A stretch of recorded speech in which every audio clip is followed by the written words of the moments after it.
31절에서 32절까지 두 절 말씀입니다. 로마서 8장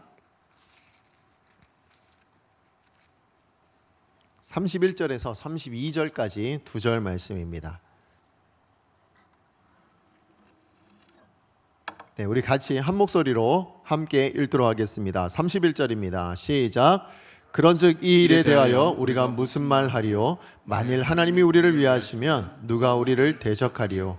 자기 아들을 아끼지 아니하시고 우리 모든 사람을 위하여 내주시니까 어찌 그 아들과 함께 모든 것을 우리에게 주시지 아니하겠느냐. 아멘.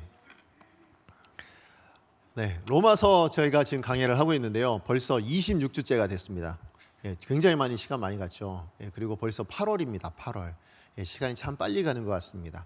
로마서를 크게 나누어 보면 둘로 나눌 수 있는 것 같아요. 전반부, 후반부 이렇게 나눌 수 있는데 전반부는 우리 로마서가 16장까지 있는 건 아시죠?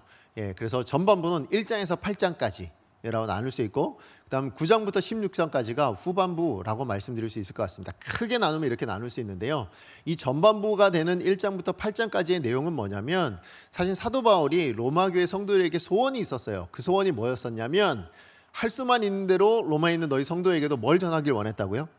복음 전하기를 원했다고 얘기했거든요. 그게 로마서 1장 15절에 나왔던 이야기예요. 그래서 복음 전하기를 원한다라는 그 소원을 따라서 뭘 했냐면, 내가 알고 있고 내가 경험했고 내가 배웠던 바로 그 복음에 대해서 아주 자세하게, 그리고 굉장히 깊이 있게 그 복음이 무엇인지를 설명해 준 것, 그게 바로 로마서 1장에서 8장까지의 내용이었습니다. 자, 그러면 후반부가 되는 9장부터 16장까지의 내용은 뭐냐라고 보면, 정말 크게 보자면, 구원받은 사람, 이 복음을 가진 사람은 이렇게 살아야 됩니다.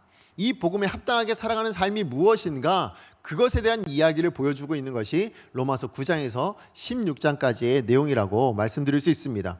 자, 그런데 우리가 읽었던 이 로마서, 우리가 사실은 지금까지 봐왔던 로마서 1장에서 8장까지의 내용이 복음에 대한 이야기로 말씀을 드렸는데요, 그 복음이 무엇인가를 자세하게 아주 깊이 있게 설명해 주는 거라고 말씀드렸는데, 그런데 그 복음에 대한 의미를 설명하는 것은 솔직히 말씀드리면 지난주 우리가 설교 말씀드렸던 로마서 8장 30절 말씀, 거기서 마친다라고 해도 과언이 아닙니다.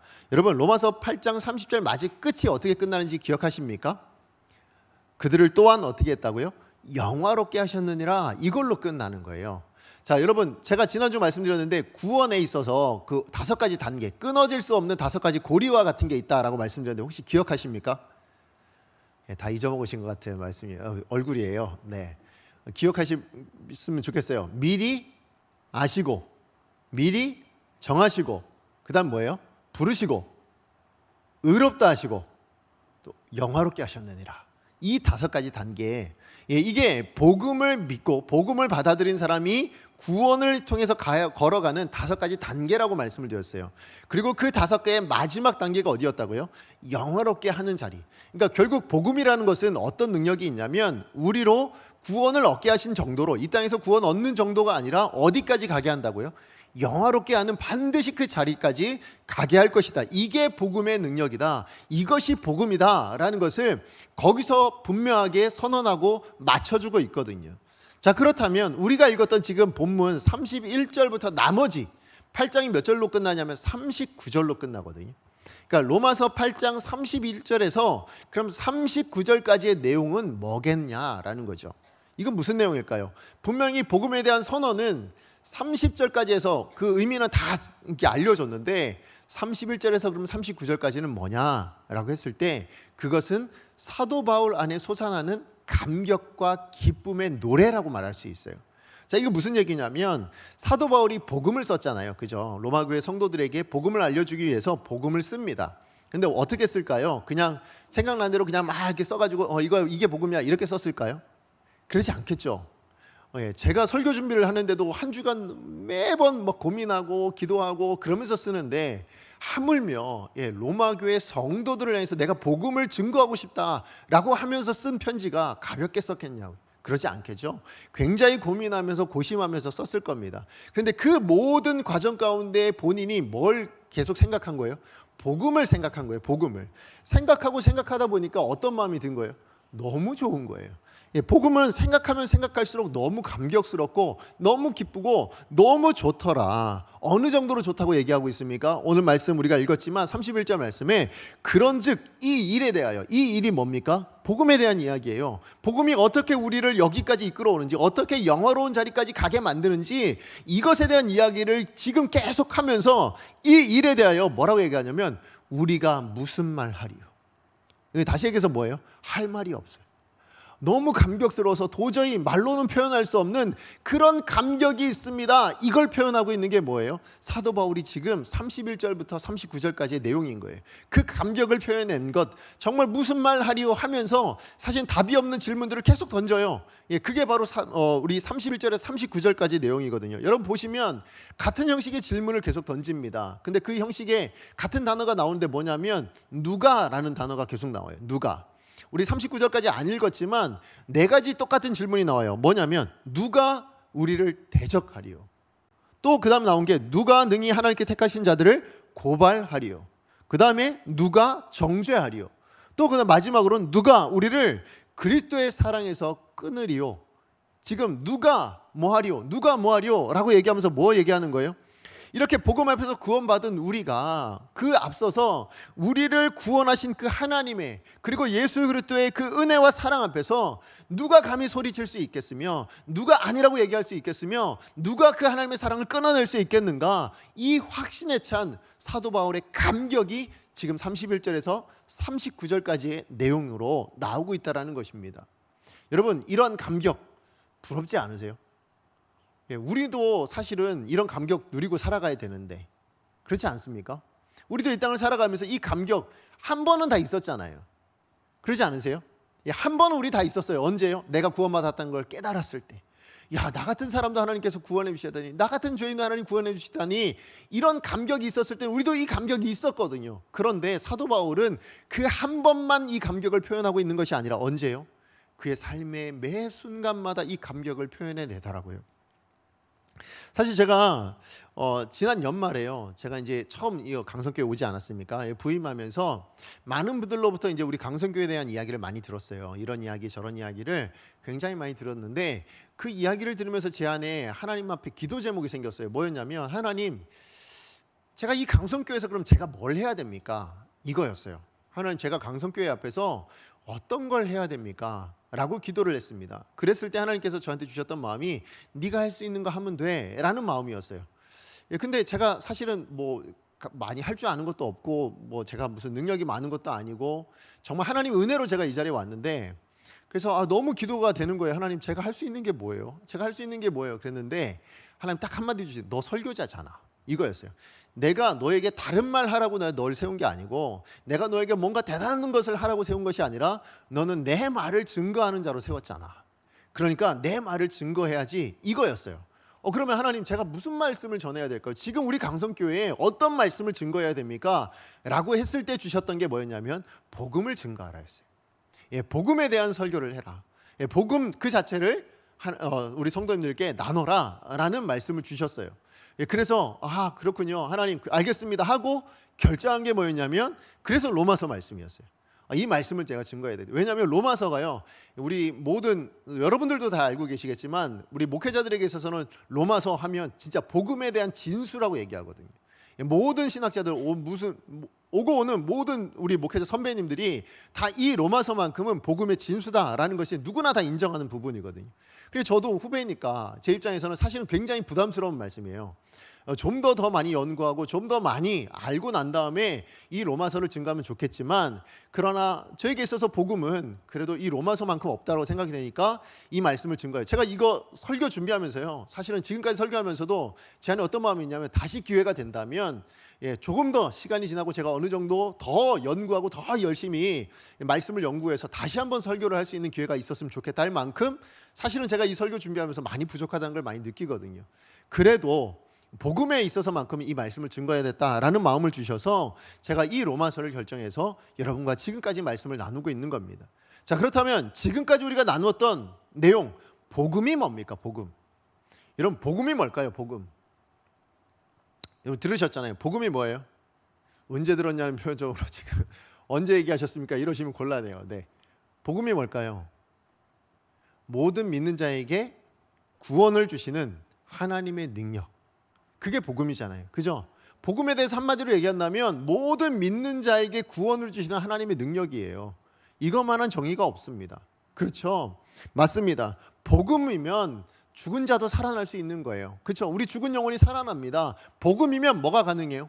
회복이 가능하다고요. 그래서 우리 누가복음 4장 18절 19절 말씀해 보면 예수님께서 이렇게 말씀하셨어요. 우리 같이 한번 읽어보도록 하겠습니다. 시작. 주의 성령이 내게 임하셨으니 이는 가난한 자에게 복음을 전하게 하시려고 내게 기름을 부으시고 나를 보내사 포로된 자에게 자유를 눈먼 자에게 다시 보게 함을 전파하며 눌린 자를 자유롭게 하고 주의 은혜의 해를 전파하게 하려 하심이라 하였더라. 아멘. 지금 오늘 이 말씀에 보면 뭐라고 얘기하냐면 예수님께서 주의 성령이 내게 임했는데 임하신 이유가 뭐예요? 복음을 증거하기 위해서래요. 그죠? 복음을 나누기 위해서 이 말씀을 주셨다고 얘기하고 있어요. 성령이 임하셨다고 이야기를 하고 있습니다. 자, 그런데 이 복음으로 말미암아, 그러면 왜 예수님은 복음을 증거하길 원하셨을까요? 무엇 때문에 복음 증거하기를 원하셨습니까? 오늘 말씀해 보니까 가난한 자에게 복음을 증거하길 원했는데 그 가난한 자라는 어떤 사람이냐? 내게 기름을 주어 나를 보내 포로된 자에게 자유함을 주기 위해서, 그 다음에 눈먼 자에게 다시 보게 함을 전파하기 위해서, 눌린 자에게 자유롭게 하고 주의 은혜의 해를 전파하기 위해서 필요한 것이 뭐다? 그게 복음이다. 복음이 있어야만 이런 역사가 일어난다. 복음 아니고서는 이런 역사는 일어날 수가 없다. 누구에게? 우리에게요. 저와 여러분의 삶 안에 복음이 아니고서는 이런 회복은, 이런 다시 살아남은 일어날 수가 없다라는 것을 아셨기 때문에 예수님께서 이렇게 말씀하시는 겁니다. 그래요. 복음만이 이 모든 일들을 가능케 합니다. 자, 그런데 지금 복음의 진수라고 말씀을 드렸던 이 복음을 제가 아까도 말씀드렸지만 우리가 지난주까지 25주에 걸쳐서 25번에 걸쳐서 제가 복음에 대해서 여러분에게 말씀을 드렸어요. 아까도 말씀드렸지만 30절까지가 복음의 의미에 대한 이야기였습니다. 복음이 무엇인지에 대한 이야기를 여러분에게 말씀을 저와 여러분 함께 나눴습니다. 자, 그렇다면 이 복음을 여러분 들으셨을 때에 이 25주를 들으시면서 여러분 감격이 있으셨어요? 여러분 마음 안에 이 복음 때문에 너무 좋다.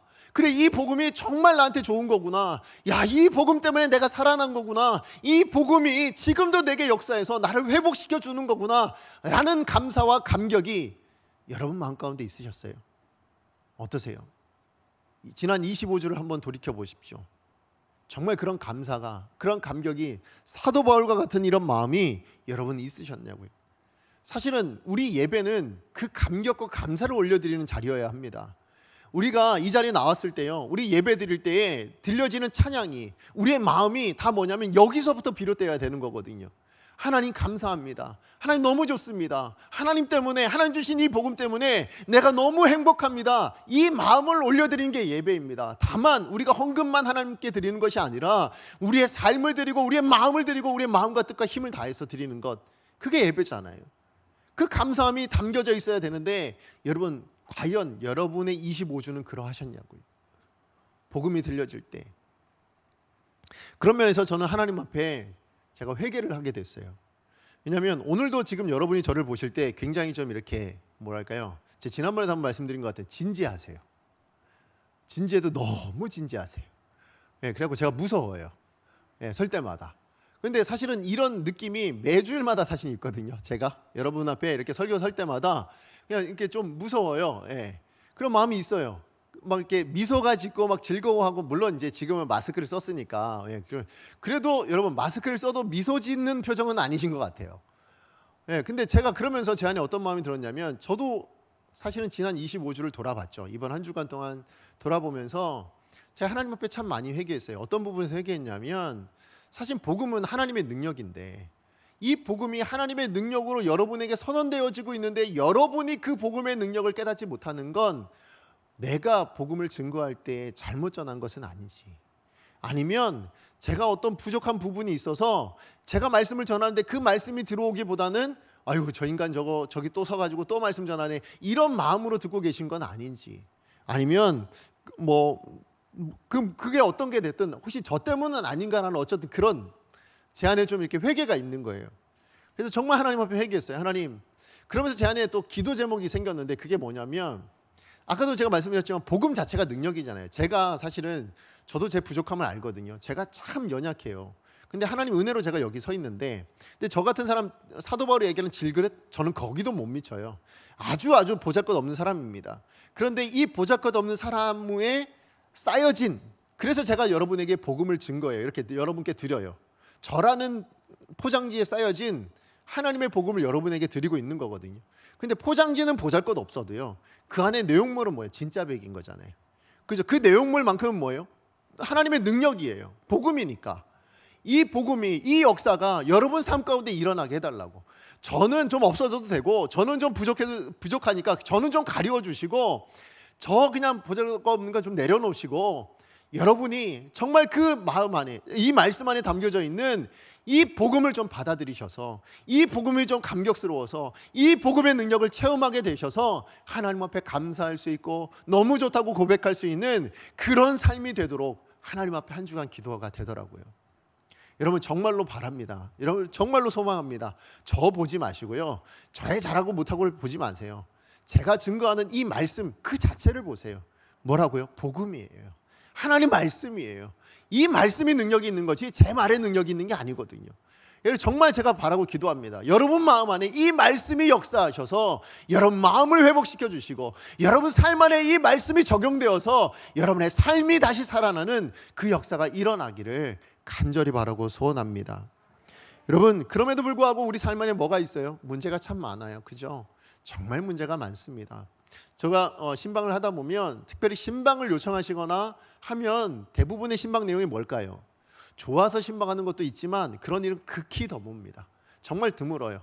거의 한 80% 가까이는 뭘로 제가 신방을 하냐면, 좋지 않은 어떤 문제가 있어서 그분을 뵙고 위에서 기도를 하든지 아니면 이야기를 듣든지 합니다. 지난 한 주간에도 사실은 가족분의 건강상 문제 때문에 굉장히 힘들어하시는 어느 분을 제가 전화로 만나 뵙지 못하고요, 전화로 신방하고 그리고 기도를 해드린 적이 있습니다. 정말 문제가 많아요. 정말 어려운 일들이 우리 안에 너무나도 많습니다. 때로는 뭐 그런 병들만이 아니죠. 뭐 가족과의 관계 문제도 있고요, 아니면 사업상의 어떤 문제들이 있기도 하고, 심지어는 뭐도 있어요. 교회 안에서도 여러 가지 문제들이 있지 않습니까?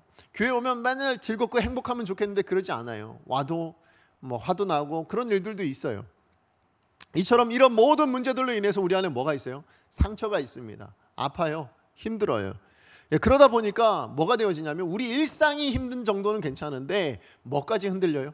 신앙생활 자체가 힘들어져요. 신앙생활, 내가 예수님을 믿고 하나님 믿고 복음을 붙들고 살아내는 삶 자체가 버거워질 때가 있더라고요. 그래서 뭐예요? 내가 믿어도 되나? 내가 이렇게 계속 신앙생활 할 필요가 있나? 이런 흔들림들, 이런 마음들, 이게 조금 더 가면 뭐가 되어져요? 구원의 확신까지 흔들리는 거예요. 내가 진짜 구원받는 사람 맞나? 내가 하나님의 자녀 맞나? 내가 진짜 예수님 믿고 있는 걸까? 이런 확신까지도 흔들리게 되는 그런 어려움에 처하라는 것입니다. 그래서 뭐가 필요한 거예요? 그래서 복음이 더 필요해요. 이 복음의 능력이 필요해요. 왜요? 사도 바울만큼 저는요, 사도 바울만큼 사실은 진짜 고난, 핍박, 어려움 이거 얘기하면요, 사도 바울이 만약 여기 있다면, 야 나만큼, 난 둘째가라면 서럽게 그렇게 고난당해서 핍박당해서 이렇게 말하지 않을까요? 근데 그분이 오늘 우리가 읽었던 이 말씀처럼 뭐라고요? 여전히 나는 감격스럽다, 여전히 나는 좋다라고 얘기하면서 이 복음의 감격 때문에, 이 복음을 들고 있었기 때문에 뭐가 가능한 거예요? 그에게 다가왔던 모든 고난과 아픔과 핍박을 다 이겨냈다고요. 그 힘든 일들을 이겨내셨잖아요. 그리고는 여전히 복음의 사역자로, 이방인의 사도로 그에 맡겨진 사역들을 감당해 내셨다고요. 무엇 때문에요? 복음 때문에. 그러면 저와 여러분에게도 이 복음이 필요해요. 이 복음의 감격이 필요합니다. 하나님이 왜 이 강성교회에 저러더러 복음을 증거하라 하셨을까요? 지금과 같은 때에 너무나도 필요하니까. 지금과 같은 때를 살아내기 위해서는 이 복음이 누려지고 깨닫게 되어지고 감격스러워야 이 땅을 살아낼 수 있으니까 주신 줄로 믿습니다. 그러므로 오늘 우리가 단지 복음 때문에 구원받은 것으로 만족하지 마시고요, 정말 이 복음의 능력 매 삶마다 누려지기를 원하고, 매 삶마다 내 것 되어서 나도 이 세상을 사도 바울과 같이 정말 든든하게 담대하게 그렇게 살아낼 수 있었으면 좋겠다, 이 마음이 여러분에게 있기를 바랍니다. 이 기대가 있으셔야 돼요. 하나님 앞에 나올 때마다 이 기대를 가지고 나오셔야 되는 거 아닙니까? 그래야 차고 넘치게 채워주실 거예요. 자, 그렇다면 우리가 사도 바울처럼 그러한 삶을 살아내기 위해서 우리가 기억해야 될 것, 오늘 본문 말씀을 통해서 우리가 몇 가지 살펴보기 원합니다. 자, 첫 번째입니다. 첫 번째 우리가 기억해야 될 것은 구원받은 우리에게요, 신앙생활을 방해하는 것이 그 장애물이 항상 있다라는 것을 우리는 기억해야 된다는 겁니다. 이게 없을 수가 없거든요. 우리 31절 말씀 함께 읽어보겠습니다. 시작. 여 우리가 무슨 말하리요? 만일 하나님이 우리를 위하시면 누가 우리를 대적하리요?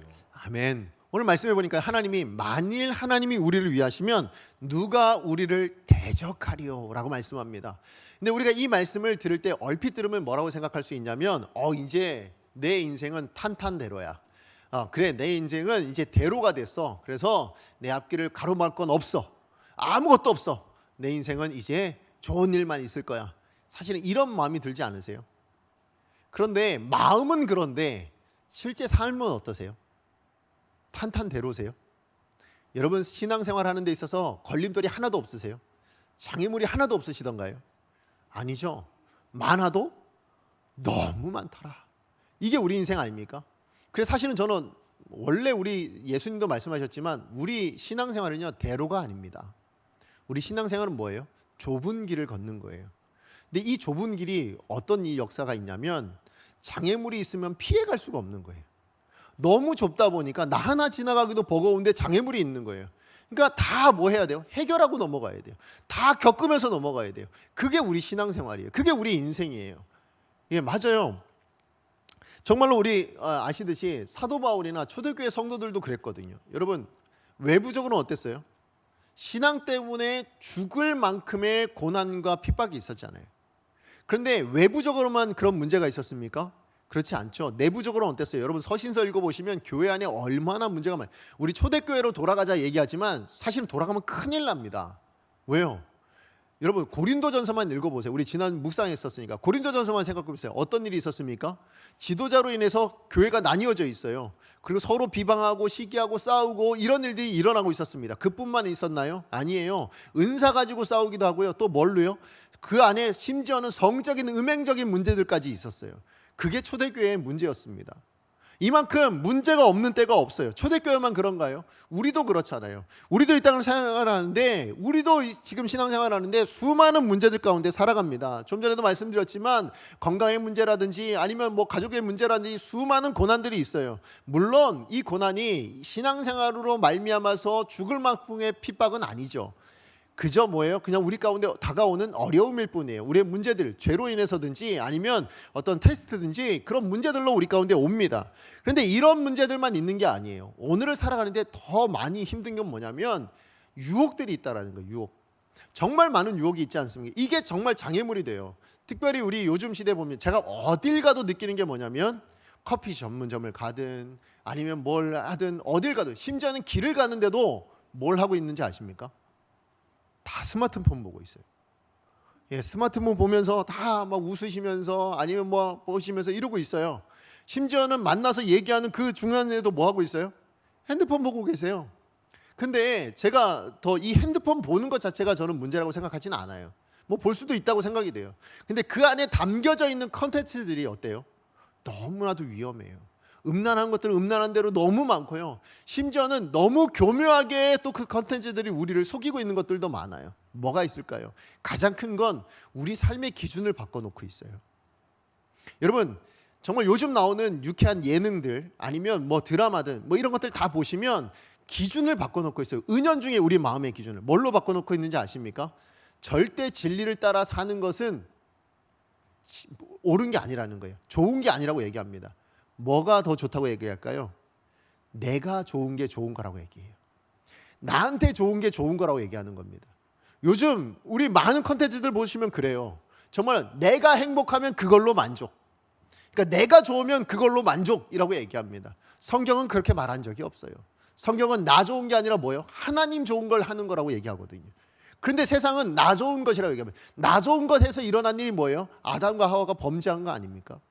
나 좋은 것에서 일어난 게 뭐예요? 사사기에 자기 소견에 옳은 대로 살아다니다가 그런 악한 일들이 일어나고 있는 거 아닙니까? 심지어 그러다 보니까 뭐예요? 동성애부터 시작해서 나 좋은 대로 내 기준에 오른 대로가 너무 많이 나오고 있다는 거예요. 이런 유혹들이 어디서부터요? 우리가 보고 있는 그 안에서 나오고 있다고요. 은연중에 우리도 거기에 젖어가고 있어요. 그러다 보니까 독신부터 시작해서 여러 가지 문제들이 일어나고 있는 것입니다. 근데 그것만 있나요? 그러지 않아요. 더 큰 장애물이 있어요. 뭘까요? 사단이요. 세상의 공중권세 잡은 자들, 모든 정세들, 그것들이 연합해가지고 우리를 공격합니다. 공격하는데 뭐 가지고도 공격하시는지 아십니까? 심지어는 우리의 이 교회부터 시작해서요, 하나님의 말씀을 들고도 우리를 공격합니다. 여러분, 우리 다음 주에 살펴보겠지만 우리 내면도 정죄감으로 공격하고 있어요. 누가요? 사단이 그렇게 공격해요. 사단이 그렇게 우리를 넘어뜨리려고 합니다. 이 세상의 모든 것들이 연합해가지고 우리를 넘어뜨리려고 하고 있다는 것입니다. 그런데 문제는 뭐예요? 그것들보다 우리가 강하지 않더라라는 거예요. 이 모든 문제들이 문제되는 이유는 뭐예요? 우리가 그것들을 이겨낼 힘과 능력이 없더라. 근데 이걸 인정하지 못하면 어떤 사람들이에요? 그게 교만한 사람들이 돼요. 그러다 보면 신앙생활을 제대로 하지 못해요. 여러분, 우리 안에 이 장애물이 있고 이 장애물들은 우리 힘으로는 도저히 넘어갈 수 없다가 인정되어야 뭐가 필요하다는 줄 아십니까? 하나님이 필요한 줄 알아요. 그게 인정되는 사람들이 비로소 뭐예요? 내게 복음이 필요하다는 것을 인정하고 겸손하게 하나님 앞에 나올 수 있다고요. 오늘 이 자리에 나오신 우리 모든 분들은 바로 그 겸손함이 여러분 가운데 있는 줄로 믿습니다. 이 겸손함이 있어야 돼요. 자, 그런가 하면 우리가 두 번째로 기억해야 될 건 뭐냐면, 이런 장애물 투성이를 가지고 있는, 그래서 우리가 늘 연약한 우리를 영원히 하나님께서 위하신다는 사실 또한 그것이 사실이라는 걸 인정하셔야 된다는 거예요. 자, 우리 31절 말씀 여러분 다 읽어보셨지만, 사도 바울이 그런즉 우리가 무슨 말을 하리오 라고 감격을 표현한다고 제가 말씀을 드렸어요. 근데 이 감격을 표현하는 이유가 어디 있습니까? 그 근거가 어디 있어요? 무엇 때문입니까? 그것은 사실 우리 삶에 너무나도 많은 장애물이 있지만 그 장애물보다 더 크신 분이 보였다고요. 그게 누구라고요? 우리를 위하시는 하나님, 우리와 함께 하시는 그 하나님, 그 하나님이 보이니까, 그 하나님이 나와 함께 하시다는 사실을 깨닫게 되니까 뭐가 생기는 거예요? 감사합니다가 생기는 거예요. 내 능력으로만 보면 내가 이걸 어떻게 견뎌내지? 내가 이 삶을 어떻게 살아내지? 하고 있는데 그 너머에 내가 있잖아 하시는 하나님이 계신 거예요. 근데 그 하나님의 능력이 너무너무 크세요. 너무너무 위대하세요. 그 하나님을 보니까 우와, 감사하다. 우와, 대단하다. 우리 아들이, 막내가 종종 하는 얘기가 있어요. 아빠, 대단하다. 아빠는 어떻게 그렇게 이렇게 얘기합니다. 별거 아닌데도 그래요. 왜? 그런데 대단하게 보이나 봐요. 근데 하물며 우리 하나님은, 우리 자녀된 우리가 하나님을 보여지게 된다면, 그 하나님의 그 실제를 우리가 보게 된다면 어떨까요? 감격과 감탄이 당연히 나올 수밖에 없지 않겠습니까? 여러분, 그 하나님이 항상 우리를 위하십니다. 여러분 믿으십니까? 여러분을 위하시는 분이 하나님이십니다. 여러분 믿으세요? 예, 정말로 위하세요. 자, 그러면 그 위하시는 하나님이 여러분을 위해서 뭘 하셨을까요? 하나님이 그 위하시는 마음으로 여러분에게 뭘 해주셨을까요? 그게 32절이에요. 우리 같이 한번 읽어보겠습니다. 시작. 자기 아들을 아끼지 아니하시고 우리 모든 사람을 위하여 내주시니가 어찌 그 아들과 함께 모든 것을 우리에게 주시지 아니하겠느냐. 우리를 위하셔서 뭘 주셨다고요? 자기 아들을 주셨다고 그렇게 얘기하고 있어요. 자, 그런데 제가 이 말씀을 묵상하면서 사실 제가 조금 전에 첫 번째 대지가 뭐였냐면, 우리에게 많은 장애물이 있습니다라고 얘기했어요. 특별히 복음에 있어서, 우리 구원받은 구원에 있어서, 우리가 신앙생활하는 데 있어서 참 많은 장애물이 있습니다라고 제가 말씀을 드렸는데, 구원에 있어서 이렇게 수많은 장애물들이 우리 가운데 있지만, 그러나 하나님께 있어서도 장애물이 있어요. 우리를 구원하시는 데 있어서 하나님이 가지고 계셨던 장애물이 있어요. 그게 뭘까요? 에이, 무슨 말씀이세요 목사님, 지금 큰일 말씀하시네. 전능하신 하나님 앞에 장애물이라니, 이런 생각을 지금 하실 수도 있잖아요. 그죠? 그런데 저는 분명히 하나님 앞에 장애가 되셨을 거라 생각되는 게, 오늘 본문 말씀을 통해서 깨닫게 된 게 있어요. 그게 뭐냐면, 사실은 제가 자녀를 낳고 나서 하나님 아버지의 마음을 참 많이 깨달았거든요. 근데 오늘 이 말씀을 보면서 제가 든 생각은 뭐냐면, 여러분, 하나님이 자녀를 사랑하실까요? 안 사랑하실까요? 하나님이 독생자 예수 그리스도를 사랑하실까요? 안 사랑하실까요? 사랑하시겠죠. 얼만큼 사랑할까요? 그 사랑은 무한하세요. 그 사랑은 전능하세요. 어떤 것으로도 꺾을 수 없는 사랑이에요. 그래서 사실은 사랑의 모범, 롤 모델 하면 뭐예요? 삼위일체 되신 하나님 간의 사랑. 그 사랑이 우리에게 롤 모델이 되어서 뭐가 되어진 거예요? 부부 간의 사랑이 만들어졌고 우리 이웃 간의 사랑을 요구하고 계신 거예요. 너희들도 나처럼 사랑해라, 이 말로 주신 게 사랑이거든요. 예, 그래서 사랑의 롤 모델이에요. 그만큼 완벽한 사랑, 엄청난 사랑을 예수님과 하나님과 성령님 사이에 하고 계시거든요. 자, 그렇게 보면 오늘 본문 말씀은 이해가 되지 않아요. 여러분 그렇지 않으세요? 만약에 진짜 정상적인 부모님이라면 자녀를 사랑하지 않는 게 말이 됩니까? 아니겠죠. 어느 자녀를 미워하겠습니까? 어느 자녀를 사랑하지 않는다고 얘기할 수 있습니까? 여러분 저도 아들이 셋이 있습니다. 예, 첫째 아들 사춘기에 극치를 지금 달리고 있고, 예, 둘째 아들 이제 사춘기에 막 접어들듯이 지금 살고 있고, 막내는 막내여서 막무가내로 살고 있습니다. 예, 그래도 제 세 아들을 안 사랑하는 아들이 없습니다. 예, 정말 만약에 제 세 아들을 위해서 목숨을 내놓으라 그러면 내놓을 수도 있습니다. 이게 부모님의 사랑 아닙니까?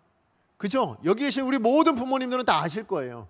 여러분 우리 자녀들도 그 사랑을 받고 우리는 지금 이 자리에 있는 거예요. 그렇지 않습니까? 그런데 오늘 본문 말씀에 예수님은 하나님 뭐라고 말씀하시냐면 자기 아들을 아끼지 아니하시고 라고 얘기하고 있어요. 이게 말이 되냐고요. 하나님이 아들을 그렇게 사랑하시는 아들을 아끼지 않는다는 게 말이 됩니까? 어떻게 하나님이 안 아끼실 수 있어요? 어떻게 자기 아들을 하나님이 안 아낀다고, 아끼지 않는다고 말씀하실 수 있냐고요. 그러고 보면 우리를 구원하는 데 있어서 가장 큰 장애물이라는 게 뭘까요? 사단 같으면 뭐예요? 그냥 없애버리면 되는 거예요. 이겨버리면 되잖아요. 하나님이 사단이 뭐 장애물 되지 않아요. 예, 우리가 믿지 않는 거, 예, 하나님께는 장애물이 되지 않아요. 믿게 하시면 되니까. 성령 우리 가운데 보내주셔서 믿게 하시면 되니까요. 우리가 지은 죄요, 예수님의 십자가로 다 해결하셨는데요. 장애물 될 게 아무것도 없어요. 그런데 하나님에게 있어서 가장 큰 장애물은 뭐였을까요? 아들에 대한 사랑이에요. 이 아들에 대한 사랑을 포기하셔야 되는 거예요. 내가 누구보다도 사랑하고 차라리 내가 죽으면 죽었지라고 생각하는 게 우리의 마음인데, 이것보다 더 크신 사랑, 더 완벽한 사랑을 아들에게 주고 계신 그 하나님의 사랑을 누가요? 하나님이 포기하셔야 되는 거예요. 이걸 내려놓으셔야 되는 거예요. 누구를 위해서요?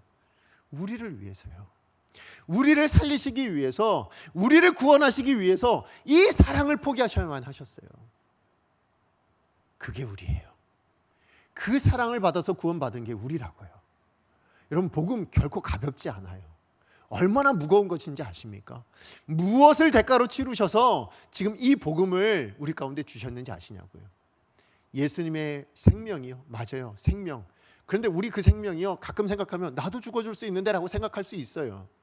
그런데 하나님이요, 자기 아들에 대한 사랑을 포기하셨대요.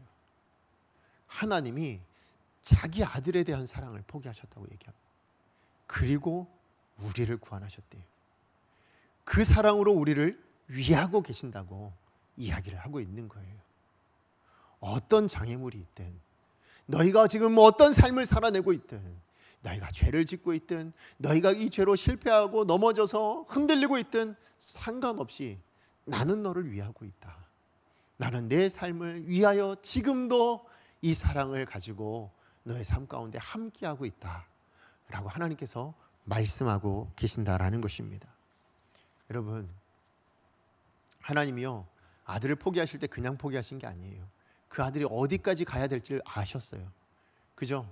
여러분의 자녀가 여러분이 보고 있는 가운데 누군가에게 맞고, 누군가에게 침뱉음을 당하고, 누군가에게 조롱을 당하고 있고, 심지어 누군가의 손으로 죽임을 당하고 있는 것을 봐야 한다면 여러분 심정 어떠실 것 같으세요? 참아내실 수 있겠어요? 아니요, 저 같으면 못 참아요.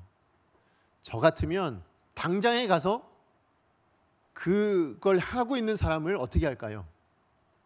예, 제가 아무리 능력이 없어도요, 예, 정말로 나쁜 짓을 할 것 같아요.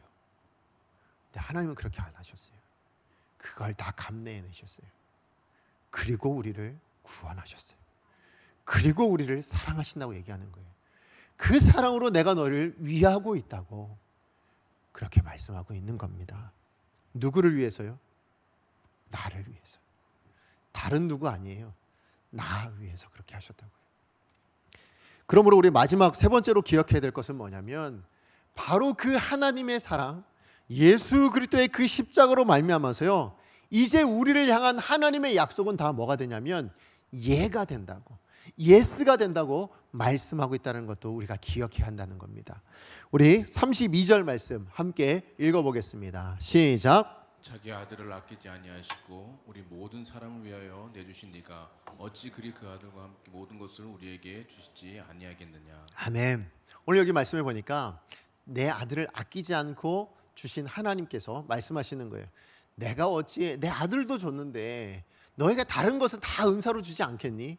야, 뭐가 필요해? 내가 다 줄게. 지금 이 말씀이에요. 그죠? 이 말씀을 사도 바울이 다른 말로 이렇게 표현했어요. 그게 고린도후서 1장 20절인데요. 우리 같이 한번 읽어보도록 하겠습니다. 시작. 하나님의 약속은 얼마든지 그리스도 안에서 예가 되니 그런즉 그로 말미암아 우리가 아멘하여 하나님께 영광을 돌리게 되느니라.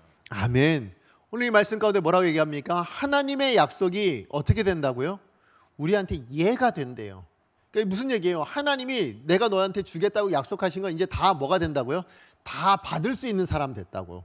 우린 다 받아 누릴 수 있는 사람이 됐다고 그렇게 말씀하고 있는 거예요. 근데 그 근거가 어디 있다고 얘기하고 있습니까? 누구 때문에?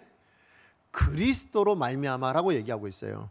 그리스도로 말미암아 그 그리스도 안에서 뭐라고요? 예가 된다고 얘기를 하고 있는 거예요. 그러니까 이 그리스도라는 이야기는 뭐냐면 내가 포기한 그 아들에 대한 사랑, 그 안에서 뭐라고요? 예가 되도록 만들어준다.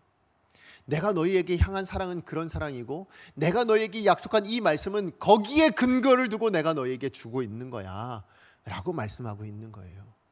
그래서 우리가 뭐 하는 거예요? 이 약속 붙들고 살아내는 거 아닙니까? 우리 하나님 눈에 보이세요? 여러분, 하나님이 여러분 눈에 보이세요? 그렇지 않아요. 우리 하나님 늘 함께 계신다는 것은 말씀을 들어서 너무 잘 아는데 정작 우리 눈엔 하나님이 어디 계세요? 하나님 눈에 보이지 않는데요 라고 할 때가 많아요. 그래서 하나님 주신 게 뭐예요? 그래서 말씀이에요. 내가 눈에 보이지 않지만, 그래서 요한복음 말씀은 뭐예요? 말씀이 육신이 되어 오신 분이 예수님이에요. 마찬가지로 그 말씀이 나타나서 보여진 거, 기록되어진 게 뭐예요? 그게 성경 말씀이에요. 이게 하나님 말씀이에요. 그래서 이 말씀 붙들고 우리가 하루하루를 살아내면 내가 너와 함께함이 보이니? 이 말씀을 통해서 내가 너와 함께하고 역사하고 있는 것이 보이니? 내가 너를 사랑한단다. 이 말씀을 통해서 우리 가운데 깨닫기를 원하시거든요. 그래서 주신 거예요. 그래서 우리가 뭐 하면 된다고요? 아멘으로 받으시면 된대요. 아멘으로 받으시면. 아멘으로 받으시면 이 모든 약속들이 다 예가 된다고 그렇게 얘기하고 있어요. 그럼 그 약속들이 뭘까요? 뭐 멀리 가지 않아도 돼요. 우리 지난주까지 보았던 말씀부터 시작해서 우리가 읽지는 않았지만 우리가 읽어 39절까지 내용만 봐도 어마어마한 약속들이 굉장히 많거든요. 제가 한번 살펴볼까요? 자, 우리 하나님께 자기 아들을 아끼지 않으시고 우리 모든 이들을 위해서 내어주셨기 때문에 반드시 성취될 그 하나님의 약속입니다. 자, 28절 말씀해 보니까 뭐라고 되어 있어요? 모든 것이 합력하여 선을 이룰 것이래요. 그게 여러분에게 약속된 거예요. 하나님이. 누구 때문에요? 예수 그리스도의 그 사랑 때문에. 예, 약속되었습니다. 29절이요. 우리는 모두 그 아들의 형상을 본받게 될 것이라고 얘기하고 있습니다. 30절에는요. 우리는 또한 영화롭게 될 것이라고, 반드시 그 영화로운 하나님 나라의 자리에 가게 될 것이라고 약속하고 계세요. 자, 31절은요. 누구도 우리를 대적할 수 없대요. 사단이든 세상이든 사람이든 환경이든 문제든 우리를 대적할 만한 게 없다고 말씀하고 있습니다. 32절에는요. 그 아들과 함께 모든 것을 다 누리게 해주시겠대요. 모든 것을 다 우리가 받아서 누릴 수 있는 사람이래요. 우리가. 여러분이 그렇대요. 또 33절에는요. 누구도 우리를 고발하지 못하고, 34절에는 누구도 우리를 정죄하지 못하고, 37절에는요. 환난이나 곤고나 박해나 기근이나 적신이나 위험이나 칼이나 이 모든 일에 우리가 넉넉히 이기는 사람이 된대요. 넉넉히 이긴답니다. 자, 그 다음에 35절과 38절 39절에는 뭐라고요?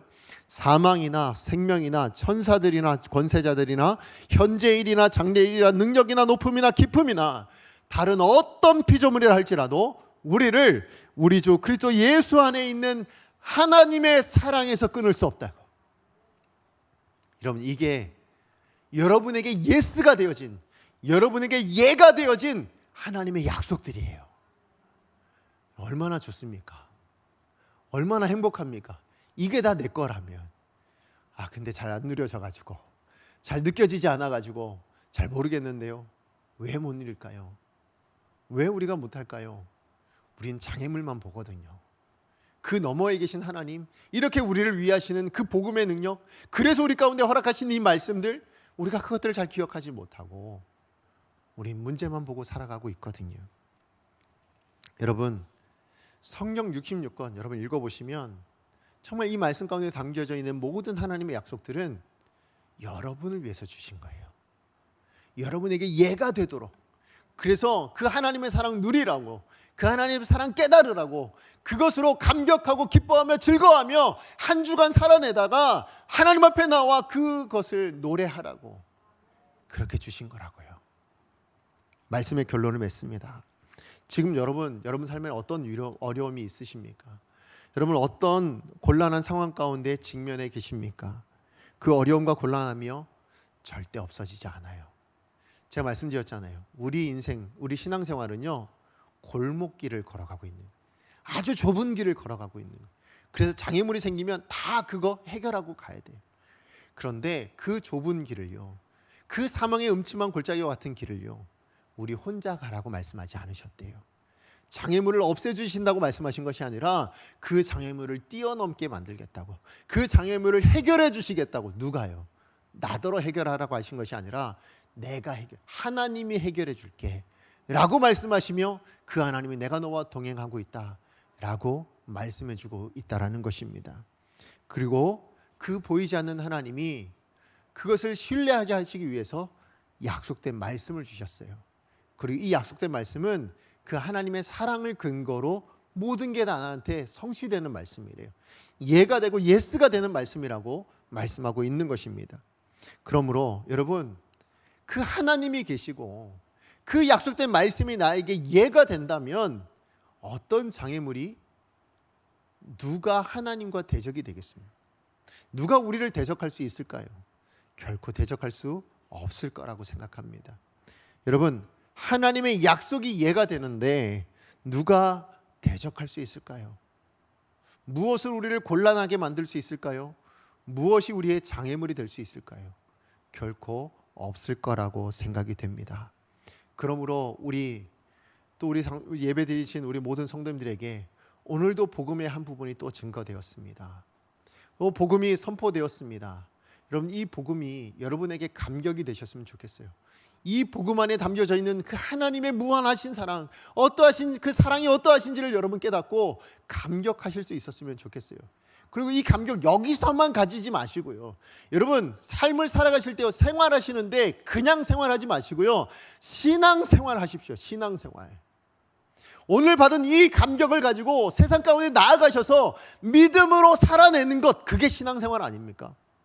그냥 살라고 여러분 부르신 거 아니에요. 신앙으로 살라고 주신 것이 신앙생활인 줄로 믿습니다. 그러므로 신앙생활 하세요. 신앙생활 하시면 여러분, 그 다음 주에 오실 때 분명히 하나님 주시는 감격과 감사와 그것이 노래가 되어서 오늘 이 자리에서 하나님 앞에 올려드릴 수 있게 될 줄로 믿습니다.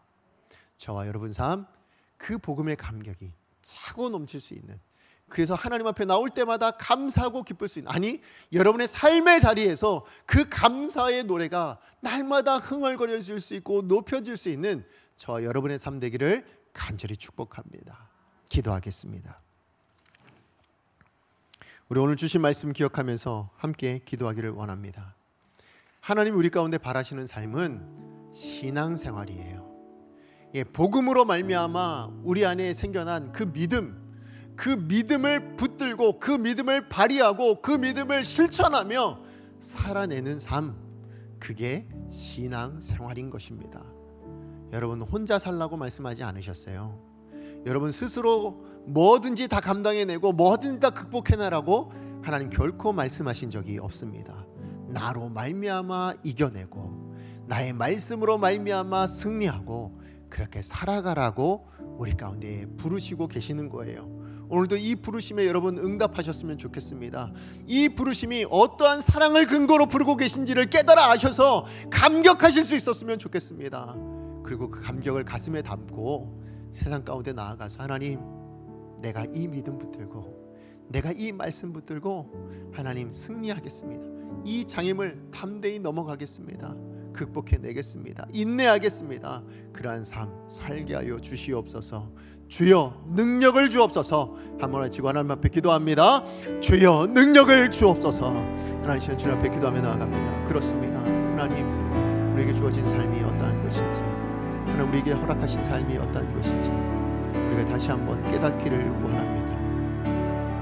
하나님, 우리는 하나님의 자녀입니다. 자녀로서 이 고달픈 삶을 살아가라고 우리를 불러주신 것입니다. 자녀이기에 누구나 다 겪어야 되는 고난과 아픔과 어려움이지만, 그런 장애물들을 겪어야 하지만, 자녀이기에 너희들 혼자 살아가는 것이 아니라, 너희들 혼자 이겨내는 것이 아니라 나와 함께 넘어가자고, 나와 함께 극복하자고 부르신 것이 복음이요 구원인 줄로 믿습니다.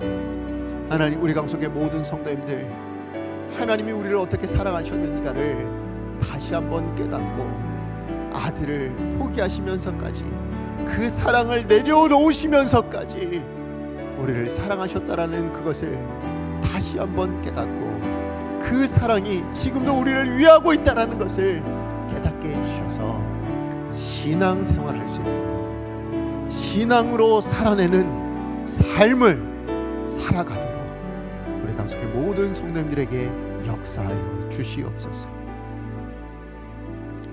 하나님 아버지, 감사합니다.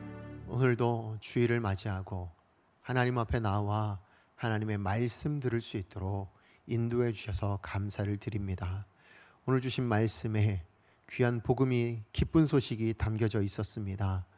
하나님, 내 삶의 장애물은 결코 없어지지 않겠으나 그 장애물을 나 혼자 건너가야 하는 인생이 아니라, 나를 사랑하시되 그 아들까지 아끼지 아니하시고 그 아들에 대한 사랑까지도 포기하시면서까지 우리를 위하시는 그 하나님의 사랑이, 그리고 그 하나님이 말씀을 통해서 우리와 함께 하시다는 것을 알게 해주셨습니다.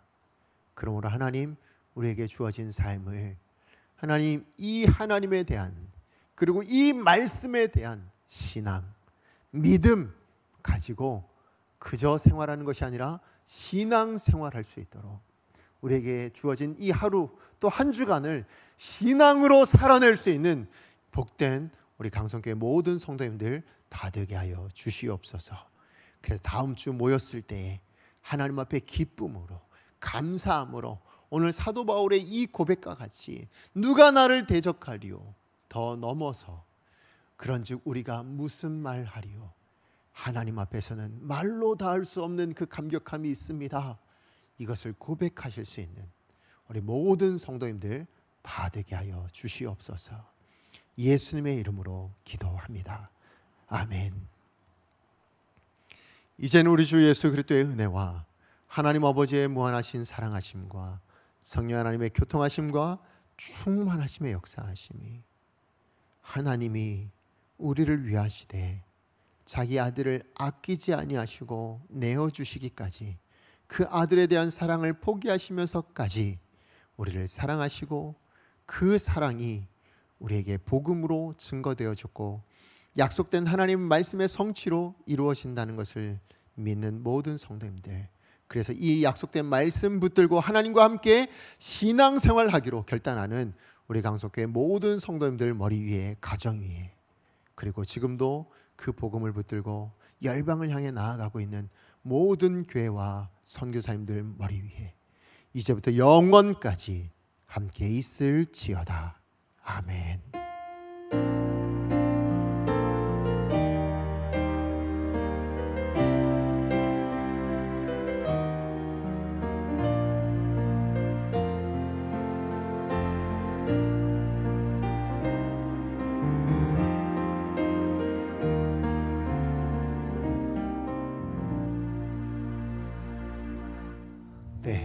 광고 말씀 드리도록 하겠습니다. 예, 우리 코로나 때문에 지금 늘 드리는 광고여서 다시 뭐 더 자세하게 드리진 않겠지만 방역 수치 잘 지켜주시고요. 그리고 마스크 꼭 이렇게 쓰시고 또 좀 불편하시지만 이렇게 간격도 이렇게 잘 지켜주시고 또 여러분 마치고 돌아가실 때 교제도 좀 나누고 싶고 하시겠지만 그러나 가능하시면 교회 안에서보다는 잠깐 밖에 나가셔서 넓은 자리에서 이렇게 교제하시고 근데 오늘 비가 와가지고 좀 힘들긴 하시겠지만 그렇게 주시길 부탁을 드리겠습니다. 그리고 다음 주도 마찬가지입니다. 우리 지난주처럼 똑같이 새벽 예배는 5시 반에 여기서 한번 드려집니다. 그래서 본당에서 드려진다는 걸 기억해 주시고요. 그리고 수요 예배는 오전 예배가 본당에서 진행되어지고 오후 예배는 1층 잔실에서 진행된다는 것 또한 기억해 주시길 부탁을 드리겠습니다. 그리고 또 한 가지 말씀을 드리자면 지금 다음 세대 여름 사역이 진행 중에 있습니다. 물론 모여서 하진 못하고요. 가정에서 진행되어지는 여름 성경학교를 하고 있는데 여러분 영유아 유치부는 우리 지난 금요일 토요일 날 진행을 했는데 아직 못하신 분들이 혹시나 계시다면 그리고 아직 저 그 내용을 받지 못했는데 하시는 분들이 계시다면 꼭 담당 교육자에게 문의를 하셔서 아니면 선생님께 문의를 하셔서 교사에게 문의를 하셔서 꼭 하실 수 있도록 그래서 부모님과 자녀가 사실은 이번 기회로 더욱더 믿음으로 하나 되어질 수 있게 해달라고 여러분 그런 기회가 될 수 있도록 해주시면 좋겠고요. 그리고 이제 유년부 초등부도 이제 시작합니다. 오늘부터입니다. 오늘부터 유년부 초등부는요 4주간 진행이 돼요. 그래서 매 주일마다 진행하는데 이것도 마찬가지로 가정에서 하게 됩니다. 그래서 우리 선생님들이 사실은 이제 지난주에 이번 주 해야 될 건 이미 나눠주신 걸로 알고 있습니다. 그래서 우리 부모님들께서 조금 수고를 해주셔야 될 것 같아요. 우리 자녀들을 위해서 우리 신앙을 위해서 좀 헌신을 좀 부탁을 드리겠고요. 그래서 말씀을 드린 대로 또 우리 부모님의 신앙이 자녀에게 이번 기회를 통해서 잘 전수될 수 있는 좋은 시간 되게 해달라고 또 우리 또 해당 사항이 저는 없는데 하시는 분들은 위에서 기도를 좀 부탁을 드리겠습니다. 그리고 마지막 한 가지 광고가 있는데요. 여러분 아마 지난주부터 의아하셨을 것 같아요. 뭐냐면 말씀 카드가 나올 때가 됐는데 안 나왔네 하시는 분들이 계실 거예요. 8월 달에. 근데 제가 지난번 몇 번을 제가 말씀을 드린 적이 있는데요. 여러분 8월에는 성경 읽기 본문이 따로 나가지 않습니다. 왜냐하면 8월